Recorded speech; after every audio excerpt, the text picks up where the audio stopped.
Selamat pagi saudara, berjumpa dengan saya Wiradani Damanik di program Sapa Nusantara. Hari ini saya bersama seorang ketua RT, di mana ketua RT ini sangat inspiratif.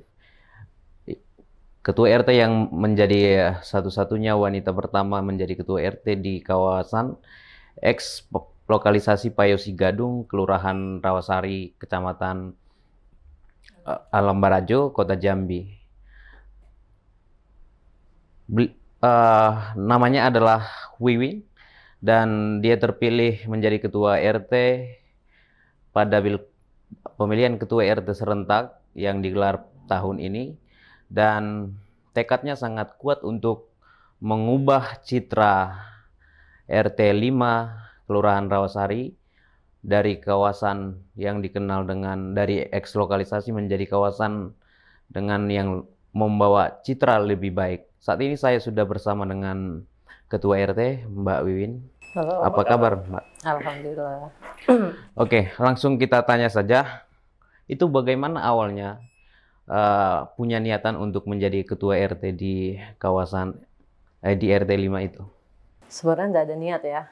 Kalau niat nggak ada, cuman beberapa warga memang mensupport, mengajak ayo. Mungkin cuman saya mungkin yang bisa ngerubah ini semua. Nah, mereka dukung. Kalau untuk niat tidak ada, saya pengen jadi ketua RT. Itu kan tantangannya sangat banyak ya, Mbak ya. Bahkan ketua RT ada saingan juga ya pada saat itu menjadi ketua RT, dan itu bagaimana tekanannya dan bagaimana masyarakat melihatnya? Ketua RT yang lama ini mungkin sudah 3 periode ya. Kebetulan juga warga itu taunya sebagai orang tua saya, bapak saya sendiri, tapi ya bukan bapak kandung ya. Nah, jadi selama pemilihan itu kayak dari dokumentasi, berkas itu ya sempat saya dipersulit. Karena sebelumnya saya kan memang saya lahir di sana dan tinggal di sana, tapi dulu saya bukan di RT sana, bukan domisili RT 05. Saya pindah di RT 05 itu semenjak saya mulai bangun aktivitas yang saya jalanin. Nah, mungkin kalau untuk apanya itu baru 9 bulan, sedangkan dulu kan untuk persyaratannya 2 tahun ya kurang lebih. Itu kan ya itulah dijadikan agak dipersulitkan. Ini kan kawasan lokalisasi eks lokalisasi, Mbak ya. Tentu banyak pihak yang kontra maupun juga pro gitu ya mendukung Mbak dengan hadirnya membawa misi untuk mengubah atau meninggalkan citra buruk dari eks lokalisasi itu dan mau mengubah kawasan itu. Itu seperti apa tantangannya dan bagaimana masyarakat di sana meresponnya? Tantangannya banyak sih. Pasti pro kontra itu pasti. Tapi alhamdulillah perlahan-lahan mereka mulai menerima, dan inilah kenyataannya. Mereka cuman ya minta kepastian. Jikalau memang ada perubahan, ya ayo gitu. Nah, tapi memang benar ya. Jadi bukan sekedar kita bilang mengganggu lah ya, mengganggu ekonomi mereka, tapi ternyata tidak ada support yang apa sih perubahan ini di mana, untuk perekonomian kami itu seperti apa. Jadi mereka butuh kepastian. Ya, tentu kan itu adalah hal yang sangat berat bagi mereka yang bergantung ekonomi dari sana. Dan apa yang Mbak janjikan ketika misalnya maju sebagai ketua RT, apa yang dijanjikan sehingga pada hari ini dapat menjadi ketua RT? Dan sebenarnya tidak, kalau asli warga di sana, mereka itu sebenarnya tidak berkecimpung lagi dengan berpendapatan yang sudah itu kan banyak pendatang. Jadi mereka mensupport, itulah mulai awalnya saya disupport, ayo kan gitu. Saya juga makanya itu, karena sebelum saya juga mau jadi calon RT ini, ya saya udah pro kontra. Sudah pro kontra. Jadi enggak yakin lah kalau memang orang mau pilih saya kan gitu. Ternyata di balik silent mereka, di balik diamnya mereka butuh dukungan perubahan. Itu Mbak dari keluarga sendiri apa responnya ketika ada niat Mbak Wiwin maju sebagai ketua RT di lokasi itu? Ya jujur, memang rata-rata keluarga saya yang memang eh, peker- eh, eh, pekerjaan ya, usaha ya, usahanya yang ya bagi saya prostitusi ya. Memang rata-rata keluarga saya semua. Ya itu, memang ada ya sudah kita tidak komunikasi, termasuk Pak RT lama yang sempat dulu membesarkan saya, tapi bukan bapak kandung saya, kita sudah tidak komunikasi. Ya itu resikonya. Iya. Jadi setelah pada pemilihan RT serentak pada waktu itu bagaimana sih gambaran suara yang antara Mbak Wiwin dengan bersaing dengan ketua RT yang lama yang sudah 3 periode itu? Saya aja kaget Om, jauh untuk suara itu jauh. Jauh, waktu itu Pak RT lama itu ada 42 atau 43. Dengan suara yang pemilihan saya itu ada 74. Makanya saya di situ aja ya kaget, sempat ya ada rasa haru kan gitu. Ini beneran enggak sih? Karena kan selama ini ya kayaknya aku nih dibenci loh sebenarnya di sini ya kan. Eh, Kalau dari kita lihat dari media sosial Mbak juga aktif di sana, itu banyak sekali perubahan yang ingin Mbak wujudkan atau program yang akan dilaksanakan di sana. Ini apa misi besarnya? Apa yang paling penting untuk dilakukan secepatnya di lokasi itu, kira? Kalau saya sih berharapnya memang kampung yang tadi eks lokalisasi yang mungkin tanda kutipnya yang tidak ada bagus-bagusnya ya, jelek pastinya. Saya berharap dari pemerintah itu bisa dibangun entah wisata, kuliner, entah pariwisata. Karena itu sayang loh, itu tengah-tengah kota. Apalagi sekarang udah banyak rumah-rumah yang terjual kosong. Banyak yang kosong sekarang rumah, mungkin Om bisa lihat langsung ke lapangan kan. Nah, sudah banyak yang kosong, sudah banyak yang tulisan di kontrak akan dijual, terus sudah tidak ada penghuninya, sudah ada sampai terlelang di bank. Yaitu saya berharap dari pemerintah semoga ada disisihkan ya, disisihkan untuk anggaran untuk perubahan di eks lokalisasi. Ya kayak saya udah ngebayangin sih kayak punya Ridwan Kamil itu di Bandung itu. Kayak pariwisata kayak masjid itu di situ kan bisa merubah ekonomi warga, ya bisa jadikan kuliner karena di sana tuh ya karena awalnya banyak orang Jawa Barat, jadi kayak mungkin Om tahu kalau orang Jawa Barat ini kalau untuk makanan kan wow kan gitu, kalau lidahnya lidah kampung ya. Oke. Di segmen selanjutnya kita akan gali terkait dengan program Mbak Win, apa saja program yang sudah dijalankan dan apa program yang dalam waktu dekat akan dijalankan. Kembali bersama kami di program Sapa Nusantara.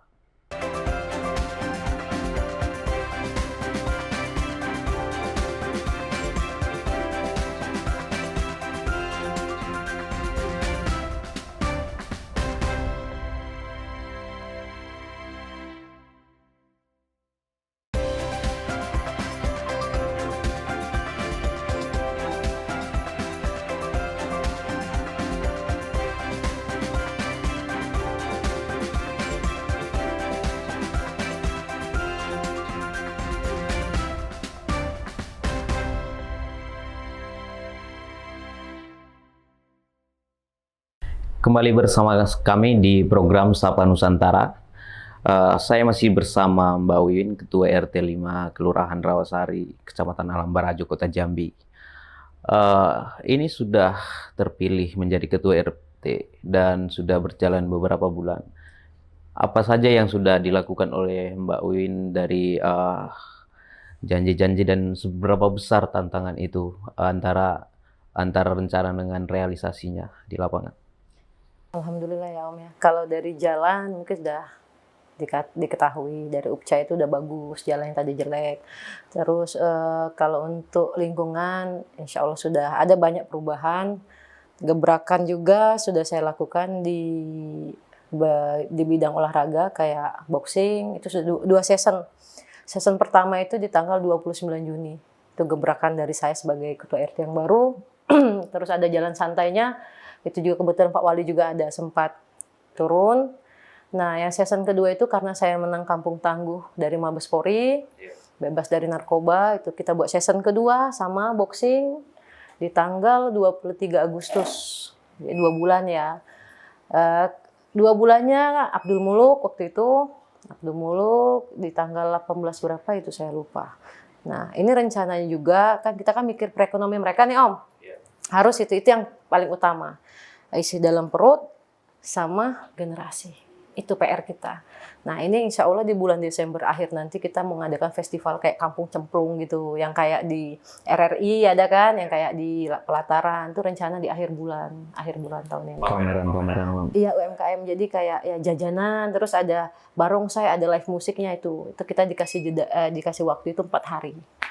Oke, tentu kan ini ketika melakukan kegiatan seperti itu sebesar itu gitu ya, atau mengundang banyak orang, kan masyarakat masih banyak menganggap atau melihat Kelurahan RT 5 itu adalah kawasan yang ekslokalisasi tadi gitu ya citranya. Itu kan bagaimana promosinya yang akan dilakukan nantinya Mbak agar masyarakat ketika program yang akan dilaksanakan itu bisa jalan gitu. Ya, kita terutama dari medsos ya. Itu harus terus kita sering melakukan aktivitas, itu dokumentasinya dari medsos lagi. Terus ya memang ya bukan pencitraan sih, memang kita buktikan gitu. Kita ayo ngajak dari warga luar tuh memperkenalkan inilah yang katanya Payo Sigadung pucuk sekarang. Inilah sekarang kan gitu. Saya juga baru setengah tahun jadi RT juga. Iya, dalam setengah tahun ini juga Mbak Wiwin sudah dihadapkan dengan tantangan yang ada bencana kebakaran beberapa hari kemarin, dan di situ juga diuji kemampuannya untuk menangani warga-warga yang keluarganya bahkan tidak ada begitu ya. Itu seperti apa, Mbak? Boleh diceritakan seperti apa? Alhamdulillah respon dari pemerintah juga cepat. Kayak mungkin dari pemerintah juga sudah mulai memprioritaskan perubahan kami kan gitu, mulai mendukung pelan-pelan. Mana tahu di balik musibah ini ada hikmahnya. Dari sinilah kita ibaratnya ya inilah pucuk sekarang kan gitu. Yang tidak ada lagi yang namanya ya yang dulu yang sebelumnya mungkin masih ada di tahun kemarin ya Om, yang masih ada waktu itu yang rame segala macam. Kalau sekarang bisa saya buktikan. Tapi ya tidak kita pungkiri mungkin beberapa masih ada yang aktivitas. Yaitu tergantung dari pemerintah. Seperti apa untuk mereka, bimbingan ke mereka, kita mengajak mereka kan gitu. Oke. Di sisi lain, untuk program-program yang bakal diwujudkan atau dilakukan dalam waktu dekat atau dalam jangka panjangnya itu seperti apa, Mbak Win? Untuk apanya nih? Program yang akan kita buat di RT 05 ini. Programnya ya? Iya. Tadi seperti ada jajanan gitu ya, wisata kuliner. Artinya kan mau merubah ketergantungan hidup dari yang selama ini bergantung dari kehidupan ya pesta, atau kemudian beralih menjadi pelaku-pelaku UMKM seperti itu kan. Itu kita memang harus rajin Om, memang harus berkorban buat event-event terus ya kan, karena dari situlah kita membantu ekonomi mereka sedikitnya, terus ya memperkenalkan ya Payo Sigadung tuh nggak kayak dulu lagi kan gitu. Kita sama loh kan gitu. Kita sama, dimanapun kita tinggal kita sama semua, nggak ada bedanya kan gitu. Dari situlah kita dari event, dari acara, dari gebrakan apapun untuk memperkenalkan ekslokalisasi untuk warga-warga yang selama ini ya tanda kutip ya hayo gitu. Oke, tentu kan dalam melaksanakan semua program tadi kan butuh anggaran untuk melaksanakannya. Tetapi kita akan bahas di segmen berikutnya. Kembali bersama kami di program Sapa Nusantara di segmen berikutnya.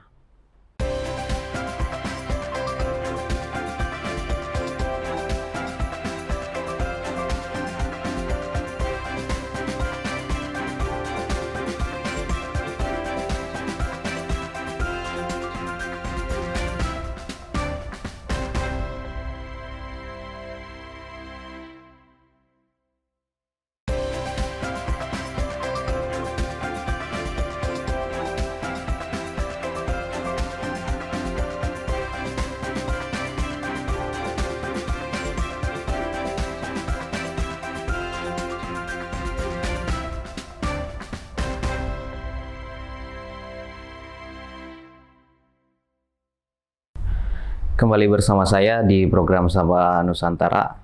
Eh, saya masih bersama Ketua RT 5, Mbak Wiwin.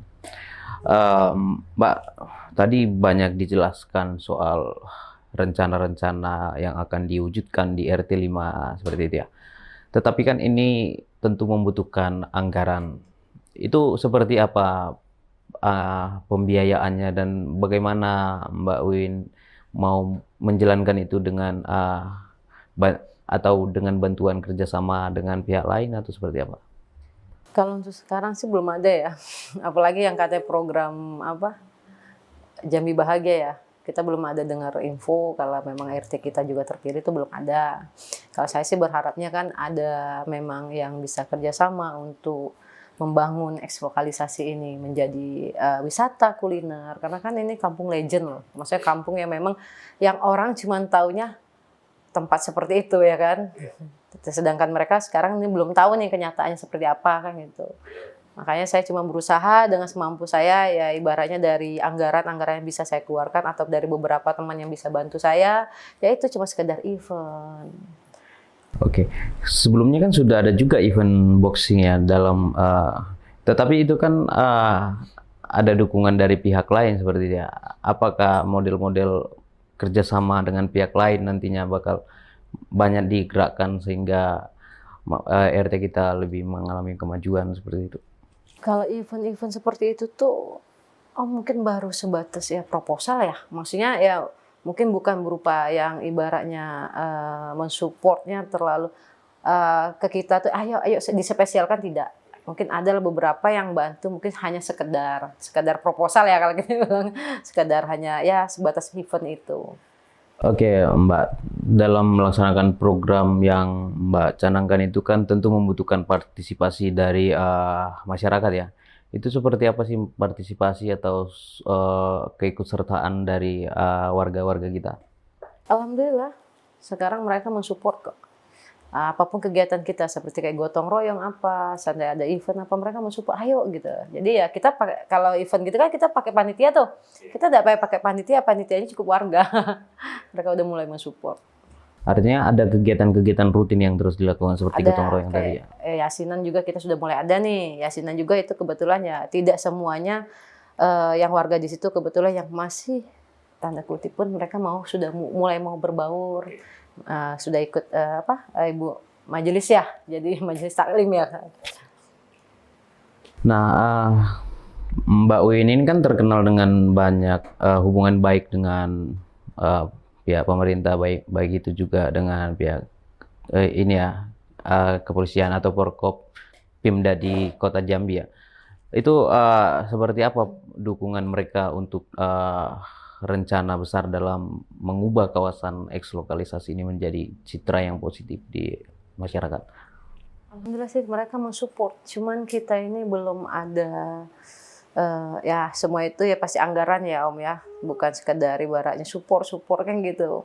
Mereka juga berharap perubahan itu nyata gitu. Ya mereka memang benar-benar ayo Win kita pelan-pelan gitu, ayo kita kemana, ini kita harus kemana. Ya itu kita berharap ya pemerintah lah lagi.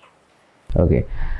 Nah, untuk sekarang ini posisi RT kita, Mbak, terutama dengan pasca bencana kebakaran kemarin itu seperti apa dari pemerintah akan membangun sarana infrastruktur seperti itu di situ, termasuk rumah-rumah yang habis terbakar itu. Alhamdulillah dari verifikasi damkar kemarin itu kan bantuan dari pemerintahan tuh sudah masuk proses berkas, tinggal nunggu klaiman pencairan ya. Terus dari beberapa itu dari Korwil 2 itu untuk anak-anak sekolah dasar yang kena musibah di sana. Itu alhamdulillah juga kita udah dapat lebih dari bersyukur itu Om. Itu ada 5 siswa yang SD, nah, itu dapat bantuan itu ada 41 jutaan. Alhamdulillah di situ juga bukan hanya dibantu untuk keperluan sekolah, bisa juga perlahan sekarang membangun. Malah sekarang mereka lagi pelan-pelan nih. Jadi tidak hanya mengeluh, jadi mereka berusaha ya ayo kita bangkit lagi kan. Jadi dari dana-dana bantuan itu. Oke. Tadi kan ada beberapa program keagamaan ya yang rutin dilakukan itu seperti itu ya. Itu bagaimana sih peran dari para pendampingnya yang ikut pengajian seperti itu, warga-warga kita yang sudah ikut pengajian itu seperti apa perkembangannya di sana? Alhamdulillah kita jalan rutin itu seminggu sekali itu setiap hari Senin. Itu yang saya bilang, pekerja pun ya itu tetap ya mereka sudah mulai berbaur kan gitu sama kita, tentang bukan masalah ibaratnya bertetangga ya, dalam hal untuk pengajian pun mereka sudah mulai mau ikut gitu. Alhamdulillah. Oke, kalau kita melihat jauh ke belakang sebelum ketua RT, Mbak Wiwin ini kan sangat berani ya, karena dulu pernah melakukan penggerebekan di satu rumah, di satu gubuk itu soal narkoba ya, yang kemudian itu terungkaplah bahwa ada transaksi narkoba atau itu tempat itu dijadikan sebagai tempat untuk pesta seperti itu ya. Itu basecamp narkoba di tahun 2023. Itu penggerebekan di tanggal 21 Juli. Artinya untuk saat ini sudah dipastikan bahwa di kawasan itu tidak ada lagi kawasan zero narkoba seperti itu. Alhamdulillah sudah jauh dari berkurang. Sudah berkurang lah intinya. Sudah ya kalau kita bilang bersih total agak sulit ya. Artinya tidak ada lagi tempat-tempat pesta yang seperti dulu ya. Tidak ada lagi. Kita tetap dipantau. Kebetulan juga kayak seperti Kapolres kita nih yang sekarang Pak Boy itu memang memantau betul untuk mengatasi peredaran narkoba di eks-lokalisasi. Memang dipantau. Oke, saudara, demikianlah bahwa motivasi, rencana, dan tantangan yang dihadapi oleh Mbak Wiwin selaku Ketua RT 5 Kelurahan Rawasari, Kecamatan Alam Barajo, Kota Jambi, yang dulunya dikenal dengan eks-lokalisasi. Hingga hari ini citra itu masih melekat bagi sebagian orang.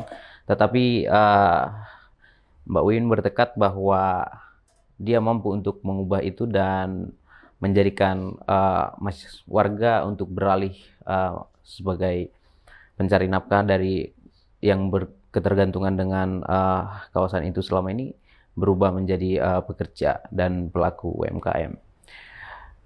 Demikian saudara, terima kasih sudah berada di program Sapa Nusantara. Saya Wiradani Damanik, pamit undur diri. Terima kasih.